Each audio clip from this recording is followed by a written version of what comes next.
Thank you very much for coming. Thank you for joining us this afternoon, or early evening, I should say, for what will be, I'm sure, a lively conversation between Morgan Bulkeley and Geoffrey Young. For those of you who don't know Morgan, this is Morgan, and this is Geoffrey. And my name's Maria Mingalone. I'm the, I was going to say executive director, but I need to move over now. I'm not executive director. Van, where are you? Van is our executive director. Bravo! The last time I did an introduction in this room, I was actually sitting and waiting for Van to show up, and now he's here. And we're thrilled, and he's doing an amazing job. I got to know Morgan Bulkeley about 4.5 years ago when our former director, Stuart Chase, invited me to go to do a studio visit at Morgan's studio in Great Barrington. If any of you have been there, or if you haven't been there, you'd be really amazed at what comes out of the size of the space that people are laughing, so you know what I'm talking about. And I think Morgan's really thrilled about having his work here because he actually can stand back and see it from a distance now. We're really thrilled. And at that time, we were working with a grant through the Berkshire Community Foundation that was going to help us buy a piece of Morgan's work. And the piece that we bought is that one right over there. It's called Beak Morphology.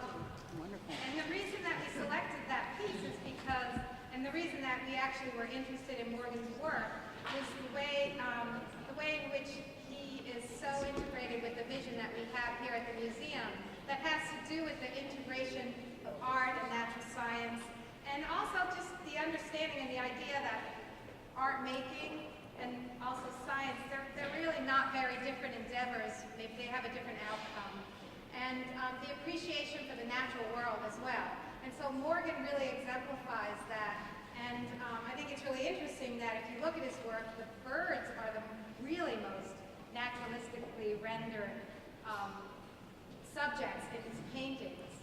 And I'm sure many of you have, and if you haven't, please skip over to the next galleries because it wasn't a coincidence that we have Morgan's work here now while we have our major exhibition, which is taking flight, which is an exhibition about birds. And the centerpiece of that exhibition is John James Audubon and his Birds of America. We have the original Havel prints, and then we do that crazy thing that we love doing where we mix a lot of things together. So we have over 100 bird species that are from the museum's own collection. And we're really delighted to be hosting that exhibition, and we hope that you enjoy it and that you find something meaningful in it and in the way that we've put it together and presented it. So I would like to introduce Geoffrey, who's going to actually moderate, or it's going to be a casual conversation, and he'll be asking Morgan about his work. And Geoffrey has a gallery, and has had a gallery for the past 20 years on Railroad Street in Great Barrington. It's called Geoffrey Young Gallery. That was easy. I didn't have to do any print notes on that. And he shows contemporary art, and it will be reopening on Memorial Day, and it's open from Memorial Day through October, or are there about? Early December, yeah. Oh, early December. So he's extended into the shoulder seasons. So we're really delighted to have Geoffrey. He also is a guest curator. He does a number of shows around the country and has one show currently in New York. And we'll be doing another one at Lehman Gallery? Morgan Lehman, yeah. And Morgan Lehman Gallery. So we're really delighted to have him here. He's really connected in the art world in a way that's very intimate to the Berkshires, which is something that we really love. That also looking out, as Zenas Crane, who founded the Berkshire Museum, a wider window on the world. So Geoffrey's very connected here, but also looking out into the larger landscape of art. So delighted to have you, and delighted to have you. Thank you. Thanks. It's a real pleasure for me to see all these pictures. I'm sure it's quite a pleasure for you, because I, like most people who visited his studio, have only seen them from about 6 feet away. And everything has changed in my sense of what he's up to by getting a chance to look at a lot of these works in an incredible room. So it's a pleasure being here. I was going to ask him the question, does he have a guardian angel? But I thought I'd pass on that one. And then I thought I'd ask him what it was like to be in the first grade and to be handed a crayon by his first grade teacher? And did he right away discover that he had an aptitude for drawing and kind of declare himself early on an artist? But then I thought I'd pass on that one too.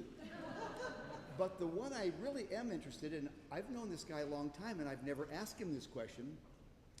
He goes to Yale, big time art university, among other things, and he doesn't major in art. He takes literature, English literature, as what he majors in, and I've been kind of tracking these paintings in terms of various literary influences, and the first question I have is, how important, MD, is your reading and the literature that you love a factor in the kinds of thematic decisions you make? Well, it's been huge, and that's something that I loved storytelling when I was in college, and it was reading all the great novels. I just thought it was the best. And You got to project a little louder. louder. Can anybody hear me in the back there or not? So I love Dickens and Trollope and all the old writers, and a lot of the pieces actually, some of the pieces actually are based on books. There's one back here, which is in the corner, out of the corner, that's based on a Coetzee novel called Waiting for the Barbarians, if any of you are familiar with that. Oh, yeah. It's a great book, by the way, and it's only about this thick, and everybody should read it because it's really about our era in a way, and it's about this empire that has a fort out on the edge of the empire, and there are barbarians out beyond it, and the guy that runs the fort says, leave them alone, they don't ever bother us, and occasionally a barbarian will come in and kill a duck nearby and run off into the woods, but they never bother anybody more than that. And but the empire decides that they have to be punished for this, so they send some people out and drag in a man and his daughter, and they torture them, and the man dies, the old man, and the daughter can't speak the language of the empire, but the guy that runs the fort takes care of her, and ultimately when she gets better, she takes care of him because he's quite a bit older, and they kind of fall in love in a very odd way, and then at the end he says, he imparts to her that he will take her back to her family if she wants to go, and she says, yes, I do, and so he takes her into the wilderness and finds a barbarian out there who sort of beats him up, but he lets her go. And he goes back to the fort, and then the empire decides to punish him, and they torture him. And it's an amazing book just for the idea of power projecting itself into the world and making decisions that have huge repercussions in the world. But anyway, I advise you all to read it, but if you look at that painting, you'll kind of see that story played out in the painting.